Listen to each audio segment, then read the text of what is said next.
Hello guys, आप सभी का मेरे यूट्यूब चैनल पर स्वागत है गाइस। तो आज जो हमने अपनी श्रृंखला चला रखी है CDP की, जिसमें हमने टारगेट रखा है 30/30। किसका टारगेट रखा है? 30/30, यानी कि 30 में से 30 नंबर का जो टारगेट रखा है उसे हम कंप्लीट करेंगे। ठीक है गाइस। तो जो हमारे जितने भी एग्जाम है, टेट संबंधी एग्जाम, यानी कि जितने भी हमारे CTET, सुपर टेट और जितने भी टीचिंग एग्जाम है, उन सभी के लिए बाल मनोविज्ञान है, बाल विकास अध्ययन है, उसमें ये क्वेश्चन हमारे प्रीवियस ईयर में आए हुए हैं और आने की संभावना है। हम वही क्वेश्चनों को सॉल्व करेंगे। इधर उधर की बात ना करते हुए हम डायरेक्ट अपने क्वेश्चन आंसर पर चलेंगे गाइस। तो चलिए हम स्टार्ट करते हैं। इसका हमारा पहला क्वेश्चन है गाइस, तो इस श्रृंखला को आगे बढ़ाते हैं। इसमें हमारा पहला क्वेश्चन है कि शिक्षा में अवरोधन, जो शिक्षा में अवरोधन का होता है तो उसका तात्पर्य क्या होता है? तो अवरोधन का तात्पर्य क्या है? तो अवरोधन का तात्पर्य क्या है कि बालक का विद्यालय ना जाना, या बालक का विद्यालय में प्रवेश न लेना, या फिर किसी बालक का 1 वर्ष से अधिक समय तक एक ही कक्षा में रहना, या बालक द्वारा विद्यालय छोड़ देना।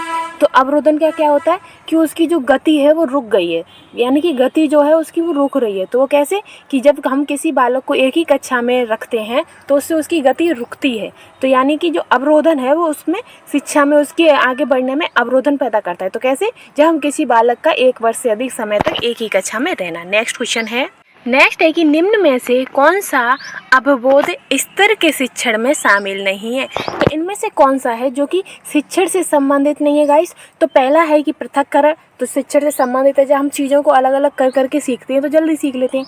फिर है कि अनुप्रयोग, जब हम उनका उपयोग करके देखते हैं, उनको किसी चीज़ पे लागू करके देखते हैं तो जल्दी सीखते हैं। फिर तुलना भी शिक्षण में ही आता है कि कौन किससे ज़्यादा सही है, कौन कितना सही है। तो ये जिस चीज़ की हम तुलना करते हैं, कंपैरिजन करते हैं, वो भी हमारे शिक्षण में आता है। लेकिन जो अन्वेषण है, जो क्या कहते हैं, इन्वेस्टिगेशन है गाइस, तो ये हमारी जांच पड़ताल हमारे शिक्षण में नहीं आती। किसमें? शिक्षण में है, लेकिन जो अवबोध स्तर है बोध स्तर में नहीं आती है। ठीक है गाइस। नेक्स्ट क्वेश्चन है कि बालकों के सीखने में प्रेरणा को किस रूप में उपयोगी मानना चाहिए? यानी कि जब बालक सीखता है तो उसे हम जो प्रेरणा देते हैं, मोटिवेशन देते हैं, तो वो उसे हमें किस रूप में मानना चाहिए? बालक की वैयक्तिकता का आदर मानकर, हाँ, तो पुरस्कार एवं दंड के रूप में, तो हाँ, प्रशंसा एवं भर्त्सना करके, तो हाँ, तो इसका आंसर हो जाएगा उपयुक्त सभी। क्या होगा इसका आंसर? उपयुक्त सभी। यानी कि हम इन सभी के द्वारा बच्चे को क्या कहते हैं, प्रेरणा दे सकते हैं। प्रेरणा के रूप हम इनमें से किसी को भी मान सकते हैं। जब हम बच्चे को, जैसे उसने कोई अच्छा काम किया है या अपनी क्लास में फर्स्ट आया है तो हम उसे पुरस्कार देते हैं, और वो फेल हुआ है तो हम उसे डांटते भी हैं, उसे दंड भी देते हैं। दंड का मतलब ये नहीं कि उसके मार कुटाई कर दी, नहीं, उसे डांटते हैं, उसे समझाते हैं कि ऐसे नहीं ऐसे। तो उसे पुरस्कार तो नहीं दिया, उसे समझाया है, डांटा है। प्रशंसा करना, प्रशंसा भी करते हैं, हाँ ये बच्चा खूब अच्छा है, ऐसे ऐसे ऐसे काम करता है, तो ये भी अच्छा है। और फिर क्या कहते हैं, हम कभी कभी ये भी कह देते हैं, देखो ये बच्चा है, ये तुमसे कितना आगे, तुम भी इसकी तरह पढ़ो। तो इस हिसाब से उसकी मतलब उसे प्रेरणा देते हैं। ठीक है गाइस। नेक्स्ट क्वेश्चन है कि समस्या समाधान का पहला चरण है। तो सबसे ज़्यादा हमारी समस्या होगी तो समस्या को हम पहचानेंगे कैसे? लो, ये तो इसका आंसर तो मैंने दे दिया कि जब कोई समस्या आती है गाइस तो सबसे पहले हम उसे पहचानते हैं। क्या? सबसे पहले हम क्या करेंगे? समस्या को पहचानेंगे, यानी कि समस्या की पहचान, तभी तो हमें पता चलेगा कि ये समस्या है। जब तक हम समस्या को पहचानेंगे ही नहीं तो हमें पता कैसे चलेगा कि ये समस्या है? जब हम समस्या को पहचानेंगे तब फिर उसका क्या कहते हैं, उसके आगे की प्रक्रिया के बारे में सोचेंगे कि उन्हें उससे हमें कैसे सॉल्व करना, उससे कैसे छुटकारा पाना, जो भी है, जो भी उपाय वगैरह होंगे वो सोचेंगे। तो सबसे पहला चरण कौन सा है? समस्या की पहचान करना। ठीक है। नेक्स्ट क्वेश्चन है कि संप्रत्यय का निर्माण का प्रथम सोपान है। ये जो संप्रत्यय होता है गाइस, जो कॉन्सेप्ट फॉर्मेशन होता है, उसकी पहली स्टेज कौन सी होती है? फर्स्ट स्टेज कौन सी होती है? जब हम किसी संप्रत्यय का निर्माण करते हैं तो सबसे पहले हम उसे प्रत्यक्षीकरण करते हैं, यानी कि उसका प्रिपरेशन करते हैं, यानी कि उसे हमें कैसे क्या करना है उसका प्रत्यक्षीकरण करेंगे। उसके बाद ही आगे का हम कोई काम करेंगे, जैसे विभेदीकरण है, पृथक्करण है, सामान्यीकरण है, वो सब बाद के हो गए। सबसे पहले हम करते हैं प्रत्यक्षीकरण। क्या करते हैं? प्रत्यक्षीकरण। नेक्स्ट क्वेश्चन है कि इनमें से किनका नाम सुजन शास्त्र के पिता से जुड़ा हुआ है? यानी कि इनमें से वह कौन से शास्त्री हैं, यानी कि वह कौन से वैज्ञानिक हैं जिनका नाम सुजन शास्त्र के पिता के रूप में जुड़ा हुआ है गाइस? तो सुजन शास्त्र के पिता गाल्टन को कहते हैं। किसे कहते हैं? गाल्टन के कहते हैं। ठीक है। नेक्स्ट क्वेश्चन है कि सुमेलित कीजिए ब्रूनर। तो ब्रूनर किससे संबंधित है गाइस? तो ये संप्रत्यय उपलब्धि का शिक्षण प्रतिमान से संबंधित है। कौन? ब्रूनर।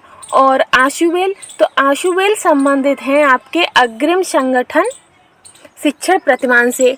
और गेल्जर, तो ग्लेजर संबंधित हैं आपके बुनियादी शिक्षण प्रतिमान से और गार्डन संबंधित हैं साइनेटिक्स शिक्षण प्रतिमान से। तो इसका आंसर क्या हो जाएगा 3412। तो 3412 आपका है दूसरे में, किस में, दूसरे में। ठीक है, नेक्स्ट क्वेश्चन है। नेक्स्ट है कि निम्न में से सामाजिक मूल्य कौन सा है। तो इनमें से कौन सा है जो कि सामाजिक मूल्य है गाइस। तो ये सहायता परक व्यवहार। तो हाँ, जब हम समाज में रहते हैं तो हमारा जो व्यवहार होना चाहिए वो सहायता परक होना चाहिए, एक दूसरे की मदद करनी चाहिए।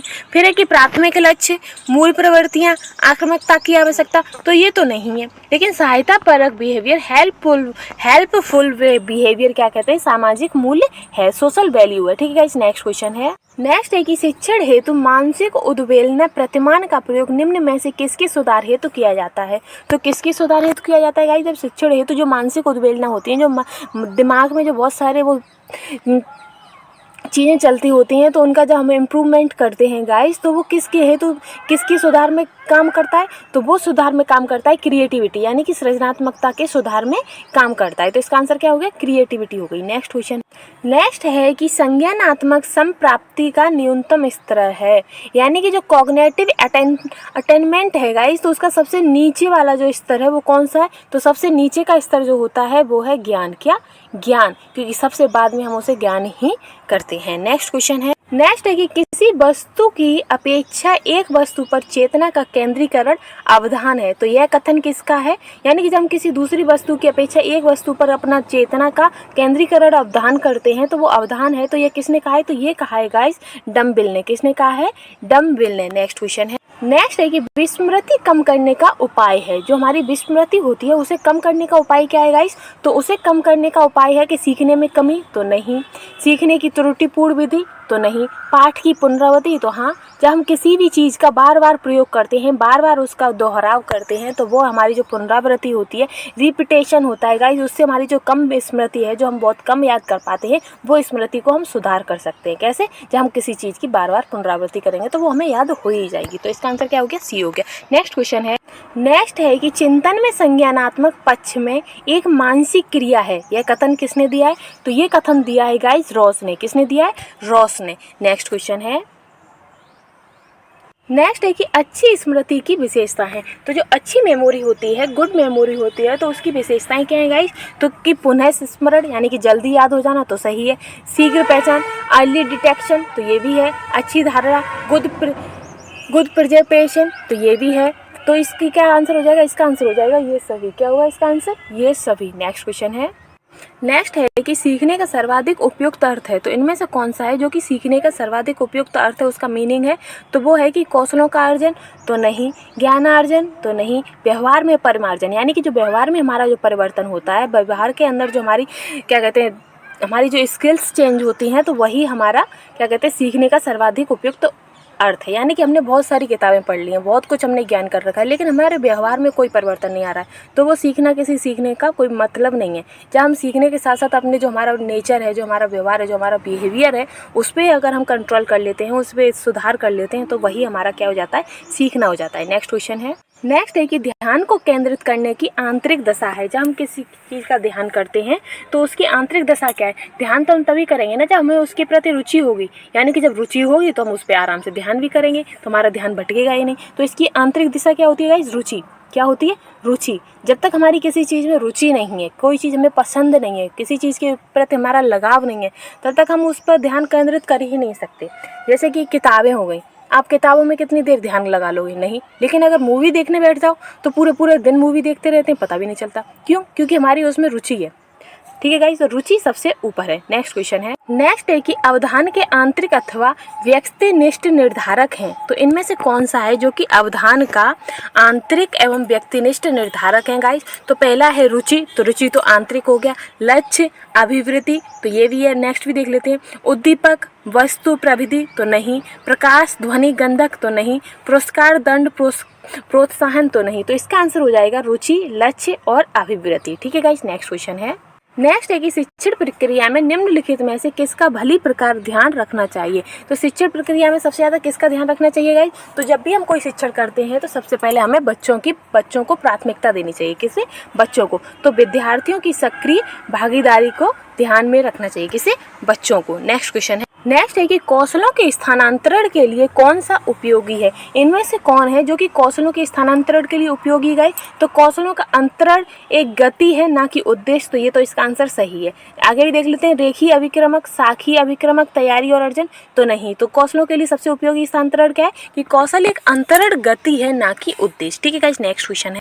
नेक्स्ट है कि एक छात्र पढ़ रहा है, उसका नाम लेकर किसी ने बुलाया, निम्न में से किस संवेदना द्वारा वह छात्र अनुक्रिया प्रकट करेगा। यानी कि जब हमें कोई बुलाता है तो हम कैसे प्रक्रिया देते हैं? तो ध्वनि के द्वारा। यानी कि जैसे हमें किसी ने आवाज़ दी तो हम क्या कहेंगे कि आ रहा हूँ, रुको, सुन रहा हूँ, कुछ तो कहेंगे ना। तो हम कैसे? तो साउंड की तरीके से, यानी कि ध्वनि संवेदना से हम उसे अनुक्रिया प्रकट करेंगे। तो कैसे? ध्वनि संवेदना से। नेक्स्ट क्वेश्चन है।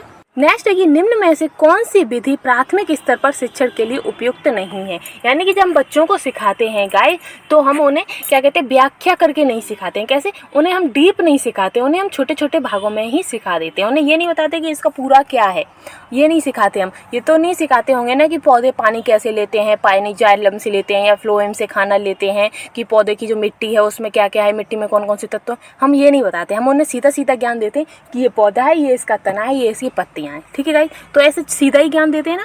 तो क्या कहते हैं, जब हम बच्चों को जो प्राथमिक स्तर होता है वहाँ के शिक्षण के लिए कौन सी विधि उपयुक्त नहीं होती? तो व्याख्यान विधि उपयुक्त नहीं होती है। जो व्याख्यान विधि है गाइस, वो उच्च में होती है। किसमें? जो माध्यमिक स्तर के बच्चे होते हैं और जो उच्च शिक्षा प्राप्त कर रहे होते हैं, वहाँ व्याख्यान विधि चलती है, लेकिन प्राथमिक स्तर पर व्याख्यान विधि नहीं चलती है। ठीक है गाइस, नेक्स्ट क्वेश्चन है।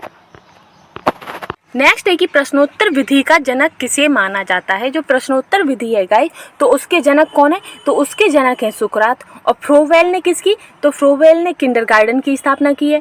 और क्या कहते हैं, जो मॉन्टेसरी है, उन्होंने मॉन्टेसरी स्कूल की स्थापना की है। लेकिन जो सुकरात हैं, उन्होंने प्रश्नोत्तर विधि के जनक हैं। ठीक है गाइस, नेक्स्ट क्वेश्चन है। नेक्स्ट है कि समस्या समाधान क्षमताओं को किस प्रकार सुसाध्य किया जा सकता है। जो समस्या समाधान क्षमताएं होती हैं गाइस, तो उसे कैसे सुधारा जा सकता है? तो उसे सुसाध्य किया जा सकता है तो जैसे कि समस्याओं के हल हेतु अटल प्रक्रिया के इस्तेमाल को बढ़ावा देकर, या समरूपों के इस्तेमाल को बढ़ावा देकर, या विद्यार्थियों में डर की भावना पैदा कर, या लगातार अभ्यास और क्रियान्वयन पर जोर देकर। जोर तो हमें किसी पर देना ही नहीं है, और डर की भावना ये भी नेगेटिव हो गया। फिर समस्याओं के हल हेतु अटल प्रक्रिया, तो ये भी गलत है। तो हमें क्या करना चाहिए? जो उसके समरूप के इस्तेमाल को बढ़ावा देना चाहिए। यानी कि जो हमारी समस्या है उसे कैसे सुलझा सकते हैं, उनके समरूप क्या है उसका हम अगर बढ़ावा देते हैं तो कोई भी समस्या उसे जल्दी सुधारा जा सकता है। तो इसका क्या होगा? समरूप के इस्तेमाल से बढ़ावा देकर। नेक्स्ट क्वेश्चन है। नेक्स्ट है कि कक्षा में सृजनात्मक और प्रतिभाशाली बच्चों के लिए आवश्यक हस्तक्षेप निर्भर करता है। यानी कि जब जो कक्षा में जो सृजनात्मक और प्रतिभाशाली बच्चे हैं उनके लिए हस्तक्षेप निर्भर करता है। कैसा हस्तक्षेप? उन्हें अन्य बच्चों को पढ़ाने की जिम्मेदारी देने पर? तो नहीं। शिक्षक द्वारा अनुकूलित और प्रेरक निर्देश तरीकों के उपयोग पर? तो हाँ। उन्हें अतिरिक्त समय दिए जाने पर? तो नहीं। उनके प्रति स्नेही न होने के नाते? तो नहीं। उनके शिक्षक द्वारा अनुकूलित और प्रेरक निर्देशन तरीकों के उपयोग पर। ठीक है गाइस, नेक्स्ट क्वेश्चन। नेक्स्ट है कि विशेष आवश्यकता वाले बच्चों को शिक्षा उपलब्ध कराई जानी चाहिए।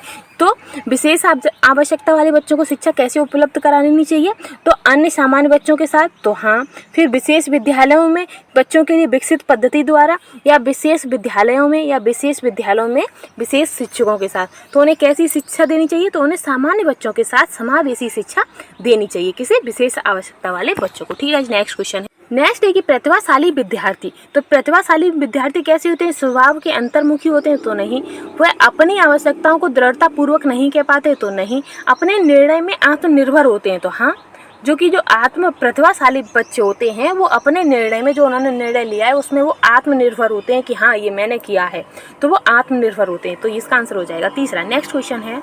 नेक्स्ट है कि ध्वनि संबंधी जागरूकता निम्नलिखित में से किस क्षमता से संबंधित है। जो ध्वनि संबंधी जागरूकता होती है वो किस क्षमता से संबंधित है गाइस? तो ध्वनि संरचना पर चिंतन करना, या उसमें हेरफेर करना, या फिर सही व धारा प्रभाव बोलना, या जानना समझना व लिखना, या व्याकरण के नियमों में दक्षता प्राप्त करना। तो इसका आंसर होगा गाइस कि ध्वनि संरचना पर चिंतन करना और उसमें हेरफेर करना। तो ये ध्वनि संबंधी जागरूकता की क्षमता से संबंधित है। ठीक है गाइस, नेक्स्ट क्वेश्चन है। नेक्स्ट है कि अति संवेदनशील बच्चों को सीखने में मदद करने के लिए निम्नलिखित में से कौन सा तरीका उपयुक्त तरीका नहीं है। तो इनमें से वह कौन सा तरीका है जो कि अति संवेदनशील बच्चों को सीखने में मदद करने के लिए उपयुक्त तरीका नहीं है। तो पहला है कि बेचैन होने पर अक्सर उन्हें फटकार लगाना, तो नहीं। एक कार्य को छोटे प्रबंधीकरण खंडों में तोड़ना, तो हाँ। अधिगम के वैकल्पिक तरीकों की पेशकश करना, तो हाँ। उन्हें दैनिक कार्यक्रम में शारीरिक गतिविधि का समावेशन करना, तो हाँ। तो इनमें से कौन सा है जो सबसे ज़्यादा उपयुक्त तरीका है? उपयुक्त, ये तो तीनों उपयुक्त तरीके हो गए, कौन सा उपयुक्त तरीका नहीं है? तो ये पहला ही होगा इसका आंसर कि उन्हें फटकार या उन्हें डांटना नहीं चाहिए, उन्हें समझाना चाहिए प्यार से। ठीक है, नेक्स्ट क्वेश्चन है। नेक्स्ट है कि प्रोजेक्ट विधि किस पर आधारित है। तो प्रोजेक्ट विधि गाइस किस पर आधारित है? तो प्रोजेक्ट विधि आधारित है प्रयोजनवादी पर। किस पर? प्रयोजनवादी पर। नेक्स्ट है किस विधि के अंतर्गत किसी इकाई को सूक्ष्म खंडों में विभक्त कर शिक्षण कराया जाता है। सूक्ष्म खंडों में यानी कि उसका एनालिसिस करना या फिर उसका विश्लेषण विधि, यानी कि उसका विश्लेषण करना, उसे खंड खंड में तोड़ना और समझना। तो सूक्ष्म खंडों में विभक्त करना यानी कि विश्लेषण विधि के द्वारा। तो गाइस ये वाली श्रृंखला के हमारे 30 क्वेश्चन यहीं समाप्त होते हैं। तो तब तक के लिए गुड बाय। अगर आपको मेरे द्वारा पढ़ाई हुआ अच्छा लगता है तो प्लीज़ मेरे चैनल को लाइक शेयर एंड सब्सक्राइब कर दीजिए। Thank you.